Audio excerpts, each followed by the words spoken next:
Following Evergrande, Sunac China files for bankruptcy protection in the United States. China's military strength exposed via its rocket force's shortcomings. The record low number of marriages in China has hit the nearly 4 trillion wedding industry. US firm's China outlook worst in decades, report. It's all covered in today's China Truths. Following Evergrande, Sunac China files for bankruptcy protection in the United States. After China Evergrande, Chinese real estate developer Sunac China Holdings also filed for bankruptcy protection in the United States. According to court documents, Sunac filed for bankruptcy protection with the New York court on Tuesday, September 19, in accordance with Chapter 15 of the U.S. Bankruptcy Code. The company sought protection under Chapter 15 of the U.S. Bankruptcy Code, which shields non-U.S. companies that are undergoing restructurings from creditors that hope to sue them or tie up assets in the United States. On Monday, Sunac's creditors approved a $9 billion offshore debt restructuring plan, the first time such a debt restructuring has been approved by a major Chinese real estate developer. Sunac said that creditors holding 98.3% of the total bond value at the vote have approved the reorganization plan proposed and agreed by some creditors in March. Sunac's shares rose 14% in early trading on Tuesday as it gave the green light for the first such debt restructuring. But after news of the U.S. filing for bankruptcy protection broke, the stock subsequently gave up all its gains and fell more than 7% in afternoon trading. Sunac defaulted on its U.S. dollar bonds for the first time in May 2022, becoming one of a series of Chinese real estate developers to default on overseas debt due to falling sales and a cash crunch. China Evergrande Group is also seeking a restructuring totaling $31.7 billion, one of the world's largest debt restructurings. Last month, Evergrande also filed under Chapter 15 of the U.S. Bankruptcy Code. And Country Garden, one of China's largest real estate companies, is also frequently sounding default warnings. On Monday, September 18, the company once again faced a coupon payment deadline on an offshore bond worth $15 million. This was another financial crisis the company encountered after escaping 2 consecutive defaults this month. China's military strength exposed via its rocket force's shortcomings. Chinese leader Xi Jinping has recently launched a major purge of the military officials, especially targeting the rocket force. 2 senior generals, including Commander Li Yuchao and political commissar Su Zhongbua, have been dismissed. In a rare incident, China's rocket force admitted to facing shortcomings after it conducted a series of field exercises since August to improve its combat readiness. The Chinese Communist Party members visited the drills multiple times to assess the force's capabilities and preparedness and discovered that the needs of the troops have not been properly met. The shortcomings of the rocket force's combat effectiveness have been unveiled in a recent report by the Chinese military's official newspaper PLA Daily.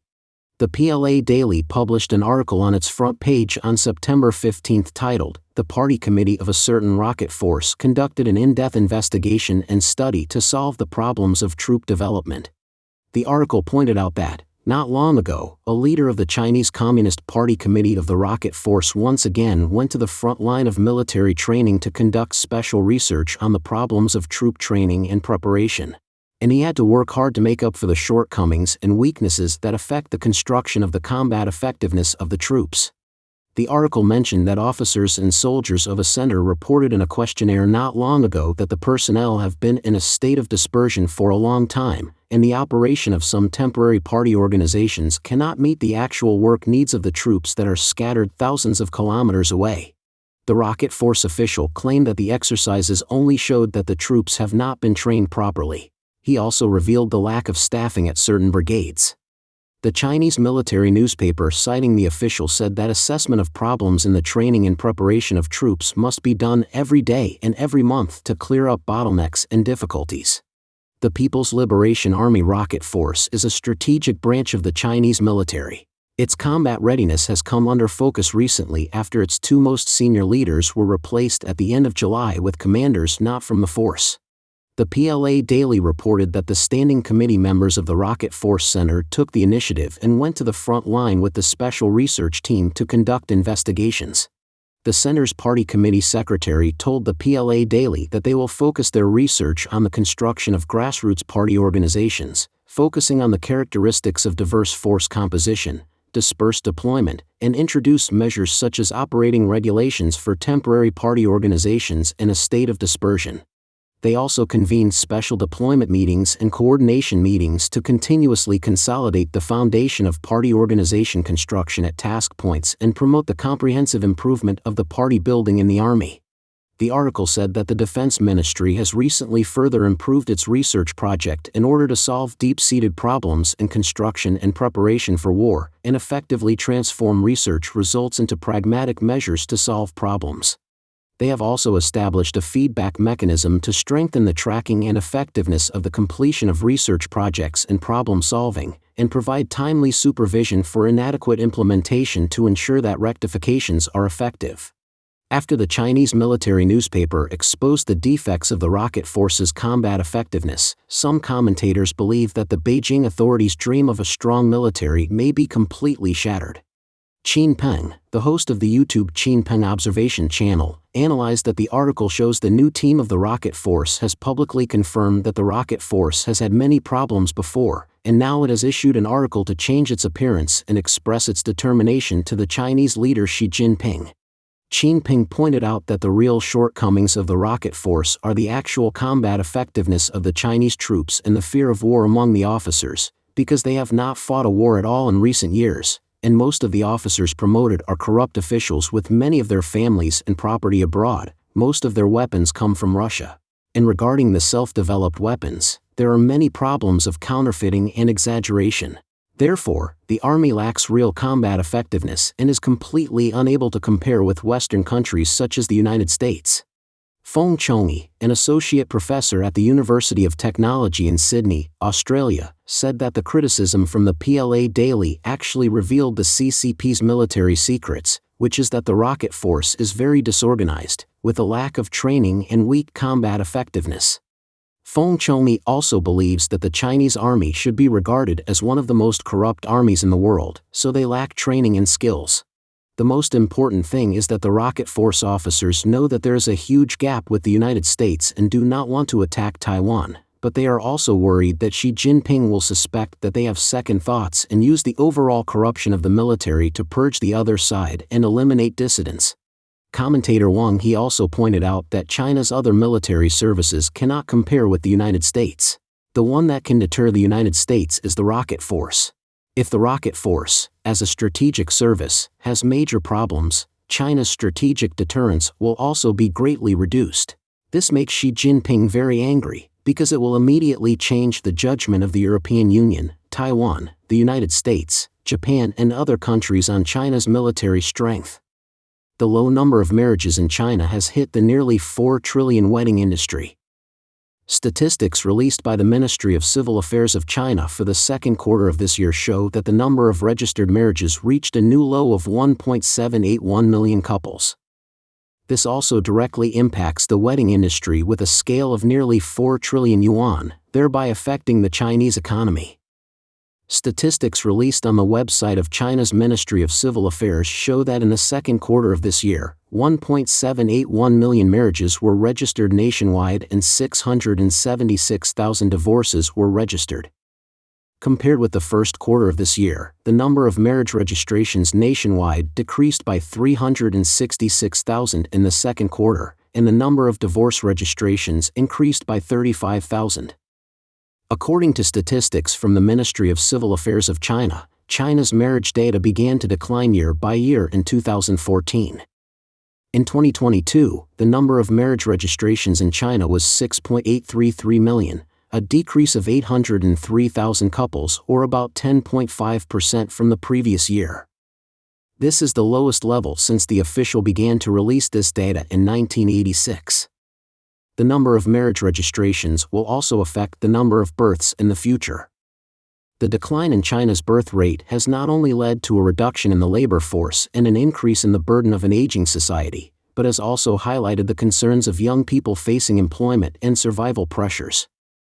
Weddings in China have traditionally been elaborate, expensive affairs, but the industry, estimated to be worth nearly 4 trillion yuan, now faces an even bigger threat: a shrinking number of couples willing to get married.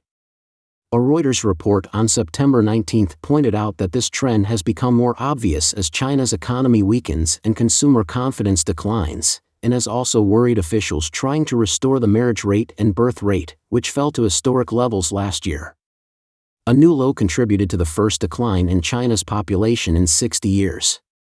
Mr. Yuan Jialiang ran a large-scale wedding planning business in Shanghai for nearly 10 years and later turned to focus on wedding photography before the outbreak. Mr. Yuan said, "The number of marriages is declining and few people are willing to spend a lot of money on weddings. The future of this industry does not look optimistic. The decline in marriage registrations will exacerbate the decline in birth rates in China, which is now one of the fastest aging societies in the world." Mr. Ben Cavender, director and head of strategy at China Market Research Group, said, "A lot of consumers just say, well, marriage isn't right for me, and a lot of young people in China feel it's too expensive to raise children." The Chinese traditional wedding industry may be facing a tough time. Before the outbreak, weddings were big business in China, with research institutions estimating that the industry would be worth more than 3.6 trillion yuan in 2020. Traditionally, newlyweds spend lavishly on gold jewelry, elaborate decorations and lavish wedding venues, but Frank Chen of a Shanghai wedding planning company said few weddings this year have budgets exceeding 100,000 yuan. People are more inclined to hold simple weddings. Chen said that a decade ago, it was common for couples to spend millions. Many weddings scheduled for 2022 have been postponed due to the COVID-19 lockdown, leading to a busier 2023 for some companies. Jewelry companies Chow Tai Fook and Say Suilin said they expect demand for jewelry to return to pre-pandemic levels this year. However, another company, Sierra said the long-term future of the industry will depend on the strength of the economy. The recession has hit the middle class and young people hardest, leading to high unemployment and low household spending. Affluent consumers appear to be better able to withstand macroeconomic headwinds, and Jewel Wang, owner of a network of bridal shops selling designs by American designer Vera Wang, expects companies that specialize in high-end or custom services to perform better than mid to low-end businesses. She added, "It makes more sense for us to find the next bride who can afford our products than to capture a larger market, But she remains cautious about the future. "We are seeing an absolute decline in consumer spending. U.S. firms' China outlook worst in decades, report." According to an annual poll conducted by the American Chamber of Commerce in Shanghai, vague laws, tensions with Washington over technology, geopolitics, and a slowing economy are key impediments for U.S. firms in China. According to a report released by AmCham on Tuesday, 2023 was supposed to be the year investor confidence and optimism bounced back after years of COVID disruptions and restrictions. According to our 2023 survey of U.S. businesses in China, however, the rebound has not materialized and business sentiment has continued to deteriorate. AmCham added that these concerns, such as China's worsening business environment and doubts about the country's economic recovery, dampen optimism and shape how companies operate in China. It said, despite the end of COVID-era constraints, the percentage of companies describing themselves as optimistic or slightly optimistic hit a record low of 52%. This was the lowest level of confidence recorded since AmCham's annual China business report began in 1999. 60% of the 325 respondents listed U.S.-China tensions as a key business difficulty, which is on par with the percentage of respondents who saw China's economic slowdown as a significant challenge. The poll found that businesses are even less optimistic now than they were a year ago when zero-COVID rules led to the shutdown of entire cities, transportation networks, and travel for days or weeks. The poll also found that U.S. companies consider the threat of such disruptions as a push factor for establishing themselves in markets outside of China. As the world's second-largest economy, China had become an attractive destination for U.S. corporations, with worries about missing out on opportunities eclipsing the risk of being embroiled in the country's geopolitical rivalry with the United States. According to China Briefing, over 8,600 U.S. corporations currently operate in China, with 1,992 U.S.-owned companies running subsidiaries, according to Global Trade Alert. Optimism keeps sliding. Yet many U.S. companies say that the recent economic upswing has slowed or even reversed, as 60% of firms surveyed agree that greater openness and predictability in the regulatory environment are the significant factors in inspiring greater confidence for them. That aside, according to AmCham, intensifying competition has also been worsened by policies that favor local companies over foreign ones and courts that tend to favor Chinese companies in decisions on protection of intellectual property such as patents and trademarks. The poll found 56%, 9 points more than in 2020, of respondents thought local businesses were benefiting from bias, highlighting the need for Chinese officials to create a more predictable regulatory environment that, while supporting local firms, guarantees national treatment for international enterprises. While some of these issues have been addressed in the recommendations for enhancing the climate for foreign investment that the State Council issued in August, said AmCham, whether or not they are effectively implemented remains to be seen, though. According to respondents, other regulatory challenges that are increasingly becoming daunting include data localization and other cybersecurity requirements, 70%, a lack of intellectual property protection and enforcement, 63%. Decoupling from China. U.S. businesses consider the threat of such disruptions as a push factor for establishing themselves in markets outside of China. While 2/3 of companies polled have not changed or are not considering changing their China strategies and business models, AmCham said, the reluctance, so far, not to proceed toward full localization speaks to the nature of the multinationals. These U.S. corporations are hesitant to give their China-based employees more operational autonomy as well, and in some cases, they are rolling back some of the localization processes and removing a few local powers. However, the two most popular options for the remaining third of companies that have changed or are considering changing their China strategies and business models were preparing for spin-off/localization, 44%, and bifurcating systems and standards between China and the rest of the world, 29%. Nonetheless, more explicit evidence of the decoupling may be found in a recent Bloomberg research, which revealed that foreign ownership of Chinese equities and debt has declined by about 1.37 trillion yuan, about $188 billion, or 17%, from a peak in early June last year to the end of June this year. According to a private note by the Washington-based Institute of International Finance, Chinese equities suffered an outflow of around $15 billion in August, marking the single largest outflow month on record for China. Likewise, China's debt securities have also suffered outflows of $5.1 billion. U.S. pressure. However, the AmCham report also said that the primary issues contributing to this pressure of decoupling were uncertainty over future Chinese policy direction and ambiguity over future U.S. policy direction, followed by tariffs and trade barriers, and finally, the potential of armed war. While 72% polled said that Chinese competitors would replace their operations in China, the rest feel that unnecessary decoupling would disadvantage U.S. companies by separating them from a competitive environment. AmCham concluded, any ring-fenced China business would lose the benefits of a U.S. headquarters, including the cross-fertilization of ideas, risk assessment skills and two-way transfer of industrial knowledge. Don't forget to leave a comment in the section below to share your opinions on today's topic with us. Make sure to like and subscribe to see more interesting topics from China Truths.